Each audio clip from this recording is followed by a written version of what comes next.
Bienvenue sur l'AS TV, la voix et les mouvements du grand prêcheur danseur du Mali, du Nord El Fadil Cheikh Ali Badara Sangare. Ayaw bisimila AS TV jabaran sanfɛ. Ale min ka baara bɛnnen bɛ an karamɔgɔ ka laseliw bilali la aw ɲɛkɔrɔ.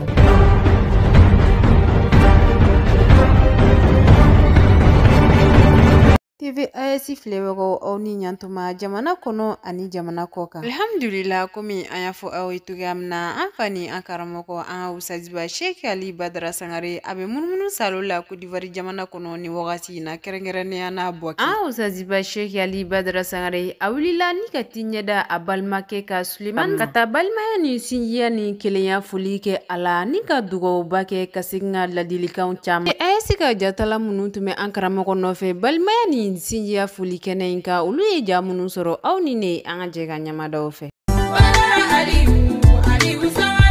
Badara Aliyu Sangare Silamɛw Ali fasa filɛ dagantigi tanu filɛ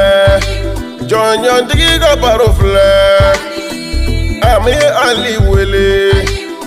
Daramani denkɛ wele Adama denkɛ wele Sumayila de wele Badara Aliyu Sangare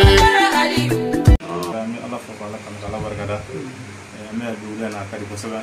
wala ko ni ko muso jaba to maka ka tasuma fiya nan ni ma fa da ba fa an nana an karamɔgɔ fo wali mando tɛmɛnenw na quoi alhamdulillah an karamɔgɔ Ali Badara Sangare ka bɔ Bango wila ala sɔnna a b'an fɛ Buwake ya bi bɛɛ kɔfɛ a bɛ n balimakɛ fɛ a Kulubali Sulemani Kulubali a ka magasin na an ko an y'a kanu a kana se jɔ an fɛ yan ka dugawu ɲini a fɛ a bɛ jahadi min na kama min ma ni ala cɛ a n'a karamɔgɔ a siri Mudani Hajara ala k'an nafa ne sirifukɛ in barika ye a b'o ka wele la o ka jadi jinɛ cɛsiri min b'a la an b'a ɲini ala fɛ a ye nani min kɛ ala ka kan ma hɛrɛ a ye nani min kɛ ala ka kɛ wasa ye a ɲuman nana ala ka ɲuman segin ka taa ka denbaya ɲuman sɔrɔ ne kira hɔrɔma ye ne sirifo barika wala ala nabi warahmatullahi wabarakatuh. Traoré bi wulena an sojale be yan an bi Côte d'Ivoire Buwake quartier min mi wele ko Maroc an bɛ lɔgɔdin dala an balimakɛ anan kanuba n'o ye Sulemani Kulubali an nana ka magasin na kana ka baarakɛ yɔrɔ lajɛ ka dugawu k'a ye ka dugawu kɛ a ka denbaya bɛɛ ye k'u kalifa ala ma ani ka ala wele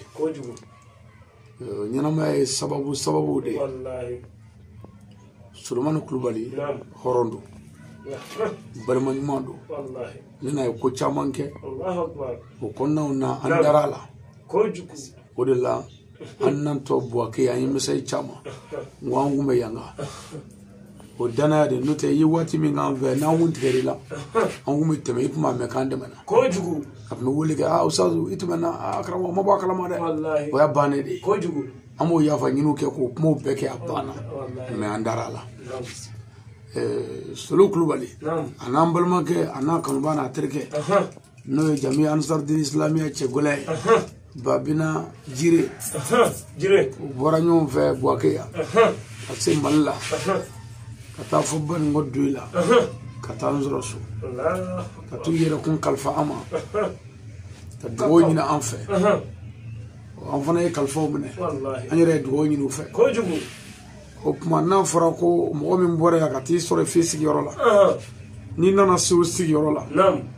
o tilala k'a yɛrɛ dɔgɔya ka wuli ka t'i fo ani denmisɛnninw a ka kan an ka n'an sen jɔ anw ka karamɔgɔ m'an dege yɛrɛ bonya la o y'anw dege de anw ni mɔgɔ bɛɛ kelen ye n'o tɛ dɔw b'an ye k'an bɛ butigi kɔnɔ yan ko n tɛ karamɔgɔ na yɔrɔ ye o ye ka faamu de ye mɔgɔ minnu y'i kanu i n'olu ka kan olu ka tɔɔrɔ i ka tɔɔrɔ u ka hɛrɛ i ka hɛrɛ ye wa n'i sen jɔ u la a b'u bonya a bɛ dɔ fara u kan o tuma an nana ɲɛ d'a kan yan ɲɛnamaya ye sababu de ye a dɔgɔnin bɔra Côte d'Ivoire yan ka se Mali la a taara ne fɛ yen a ko karamɔgɔ n bɛ fɛ ka balontan de ɲɛɲini n'o ye n yɛrɛ tɔgɔma Alu Kulubali k'a bɛ fɛ ka balo de ta bon on veut frafne a nyamandi oni bita nyefe o nyefe ta anjira ka nyonde mendeme fo Allah sona aduna erobu jamana ka almay Allahu akbar alhamdulillah ale be nyinni nay o lajarabu kon gaccam toro yo buka bunya mais jigi ala de mandale mala gele nunu tabbe an jigi ala de islam jigi ala de mumini jigi ala de wa dugo bi se febela asuma faratili ak wallahi kira dugo do kala se buka mene mais ni ko ka mene do o de pro wallahi no te dugo do buka ke dugo do kera kira fe kijina kera ka hali sisa do buka mene bilbile ale kira ko abani ala fe ko ala ka fo ba soro gelema bela konjugu aidra mana gelema be fo wallahi ya be fo ale re de na ga kalande aw munni andira gelema ni be fo ni ka konjugu ngo kira ka dugo ni wallahi tawje ko gelera ndogoma alubolo ko gelera abalma ke bulu me ona tabbe anjigi ala de wallahi o wala tizan ambalma ke babina ayre bora fo mawno marala abe dugden dolay kana nyeda an kabwa ke ya wallahi ne kanu de wallahi ko kuma ni yoro ina ambalma ke ana nga shiver ke ana angoro ke no sulmani wallahi la sulugo an fana ba fo ko jugu an ga jeyere sulugo kara kamo ko de solo ciara solo ciara solo ciara ya solo ciara shiver do solo awa ambalma ke solo sangari awa ne solo kulbol fe o ansaru solo fana be wallahi solo era de kara ganse marla fo o mama ni solo ndo fe o kala je ka saraga dum mo sa ngol folonde solo ciara ala ga ga here vraiment an so jaro ko sobe wallahi solo kulbali khorodu même min na fa albi aka jando ala kula ko yi ala de ko wallahi ko bi laba ala kula ene je kamo ni ma baw kanu ko ijija ala kula ala bi deme wallahi nega dema ya kadana baka wallahi kasata ni nyere muso folo bolo fale ma do ala parce que ano de mena nyogo nga ko sobe o kuma ola o be ko ni zere ya dema be ko ngi fo ko nga dugo kiye ko nga dugo nyini fana fe o tola ko ma nyine ko tine ko wallahi tine o kuma nega dema be ka foli fana be ko ke ila yi wati mi ngam fe akara bunya ni karama ko bora ya katam fe kasela katam fe kado bugunna ayoro tama yala nyom fe o kuma ba nyina ala fe sebe ala mi solo imogo be mina je kono ala ka kiyi amin amin ibe sira minye je na toro la ala ka dina ci amin jugu munum bila ala de bo do ala ka dundaw kun ko nyina ngo ala ka sedama butigi ala ka marché magazin ala ka jidi ala ka lokoja ka wor chamadi e ka dema ya ala ka menyongo ala ka ta ku nyoma ka demso mbalo ko balo shidi ko lamo shidi ko tono du shidi ala ka nange dugu sa ala ka boya ka am fana ka bo صلي على رسول وسلم ساري استني يورينا امبي انا سبب نيمو والله كاكا بابا تراوري والله افرا انا عيسى والله او كرا سبب يان جرب واكي ما baraji munun sorlaya aw be do sora bella wallahi ma tamanya dara ustazu kaya akara so wudela wallahi o kuma mbaw fu ka barka da ka woli mondo ka jija ka chesna na ala sona ni ve mi abisro o kuma mba ni ala fe an sabo mi ala ko ka amin abe ngani asri mena kuma ala fe pour que boutique ka marché sugu ka ja on ala sona anagla ka kuma muru fe ka bulu no inshallah ka mugunindi pour que ko to ka nya na ala sona إن شاء الله اللهم ربنا آتنا في الدنيا حسنة آمين وفي الآخرة حسنة وقنا عذاب النار ربنا لا تزغ قلوبنا بعد إذ هديتنا وهب لنا منا دنيا رحمة إنك أنت الوهاب آمين يا الله يا فر يا جبار يا لطيف يا نعيم آمين يا شافي يا كافي آمين اللهم صل وسلم على سيدنا محمد آمين عدد ما في علم الله صلاة دائمة بدوام ملك الله آمين اللهم اجزانا شيخنا الولي سيدنا المختار خير ما هو له اللهم ارضي على روح غوث سقال سيدي ومولاي عبد القادر الجيلاني سيدي ومولاي شمتي سيدي ومولاي شيخنا حمد مولا سيدي ومولاي سيدي شريف تمرنا ولا شيخنا شيخ وشاكنا اول مكرم يا رب لا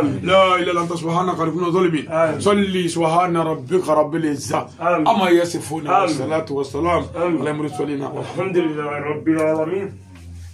ان شاء الله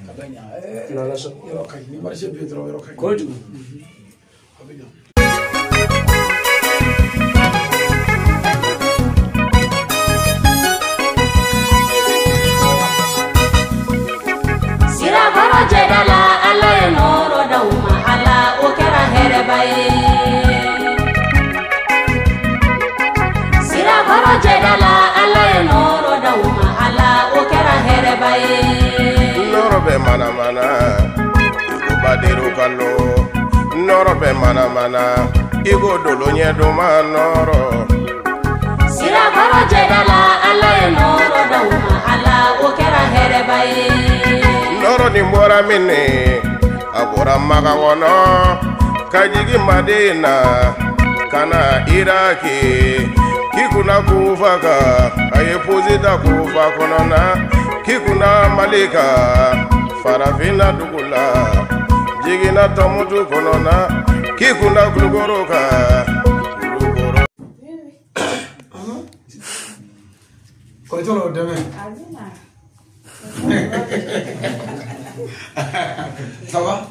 Tout va bien? Et la santé? Nous sommes venus vous saluer et de faire des bénédictions parce que votre mari Suleiman est notre intime ami. Donc nous sommes venus du Mali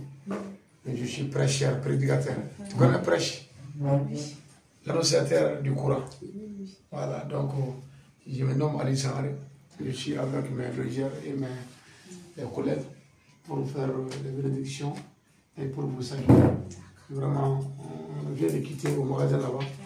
On a fait des bénédictions là-bas pour que Dieu puisse nous donner beaucoup d'argent, de santé et que bénisse les enfants à cause de prophètes. Félicitations, Seigneur. Bonne arrivée à Merci. vous. Merci pour le déplacement. Oui. Et on est content. En fait, il m'avait parlé de ça. Il m'a dit que vous allez venir nous rendre visite. Et moi, je suis contente. Hier, on devrait partir là-bas. Oui. Mais j'étais quitté à Abidjan, j'étais vraiment fatiguée. Donc, ça fait le temps que j'arrive ici. Il m'a tout dit. Faire à manger, ça m'a pris le temps. Il m'a tout Mais dit. je lui ai demandé de partir. Et qu'il s'excuse auprès de vous, de ma part. Et je suis contente que vous êtes venus ici nous rendre visite. D'abord, en premier lieu, merci pour le déplacement. Vraiment, je suis très content.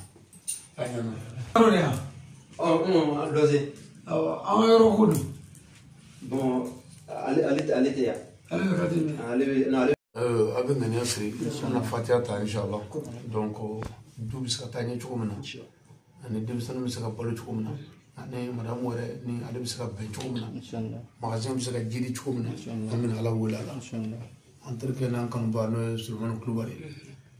Madame nous est Jenaba Maman. Vraiment, nous avons un peu de Kula, de Douaoui. Avec Nania Sri. أعوذ بالله من الشيطان الرجيم بسم الله الرحمن الرحيم الحمد لله رب العالمين الرحمن الرحيم مالك يوم الدين إياك نعبد وإياك نستعين يا مالك يوم الدين إياك نعبد وإياك نستعين يا مالك يوم الدين إياك نعبد وإياك نستعين اهدنا صراط المستقيم صراط الذين أنعمت عليهم غير المغضوب عليهم ولا الضالين اللهم صل وسلم على سيدنا محمد عدد ما في علم الله صلاة دائمة بالدوام ملك الله اللهم ربنا آتنا في الدنيا حسنة وفي الآخرة حسنة وقنا عذاب النار سبحان ربك رب العزة عما يصفون والسلام على المرسلين والحمد لله رب العالمين.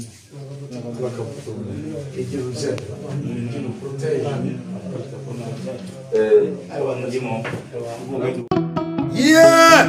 Dédicace à Karamogo Seck, Ali Badara Sangaré, l'enfant de Joïla,